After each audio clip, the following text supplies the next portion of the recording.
Arrest ചെയ്യാനെത്തിയ police വീട് വളഞ്ഞ് ഭീകരാന്തരീക്ഷം ഉണ്ടാക്കിയതായി പരാതി.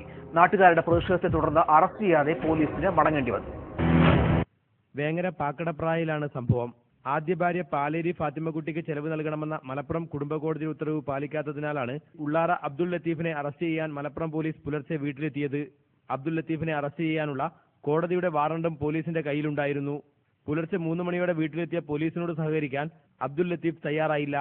ഇതേ തുടർന്ന് കൂടുതൽ പോലീസ് എത്തി വീട് വളഞ്ഞു. ഇതോടെ അബ്ദുൽ ലത്തീഫ് വാതിലുകളും ജനലുകളും അടച്ചുപൂട്ടി വീട്ടിനകത്ത് തന്നെ കഴിച്ചുകൂട്ടി. മണിക്കൂറുകളോളം കാത്തുനിന്നിട്ടും രക്ഷയില്ലാതായതോടെ 10 മണിയോടെ പോലീസ് വീടിന്റെ വൈദ്യുതി ബന്ധവും വെള്ളവും വിച്ഛേദിച്ചു. വിവരമറിഞ്ഞ് നാട്ടുകാരും തടിച്ചുകൂടി. എന്നിട്ടും പക്ഷേ വീട് തുറക്കാനോ പുറത്തിറങ്ങാനോ അബ്ദുൽ ലത്തീഫ് തയ്യാറായില്ല. പിന്നെയും മണിക്കൂറുകൾ പിന്നിട്ടതോടെ നാട്ടുകാർ പോലീസിന് നേരെ തിരിഞ്ഞു. വെള്ളവും വെളിച്ചവുമില്ലാതെ വീട്ടിനകത്ത് അബ്ദുൽ ലത്തീഫ് മാത്രമല്ല അയാളുടെ ഭാര്യയും 2 വയസ്സും 1.5 മാസവും പ്രായമുള്ള 2 കുട്ടികളും ദുരിതത്തിലാണെന്ന് നാട്ടുകാർ പോലീസിനോട് കയർത്തു പറഞ്ഞു. ഇതോടെ പോലീസ് വൈദ്യുതി വെള്ളം പുനഃസ്ഥാപിച്ച് 3 മണിയോടെ തൽക്കാലത്തേക്ക് മടങ്ങി. തികച്ചും മനുഷ്യാവകാശ ലംഘനം എന്ന് പറഞ്ഞിട്ടുണ്ടെങ്കിൽ 1.5 മാസം പ്രായമായ കുട്ടി അതിനകത്തുണ്ട്. ആ കുട്ടി പിന്നെ 1.5 വയസ്സായ കുട്ടി, അവർക്ക് വെള്ളം വെളിച്ചം ഭക്ഷണം ഒക്കെ നിശ്ചയിച്ചുകൊണ്ടാണ് പോലീസ് ഈ രൂപത്തിൽ പെരുമാറിയുള്ളത്.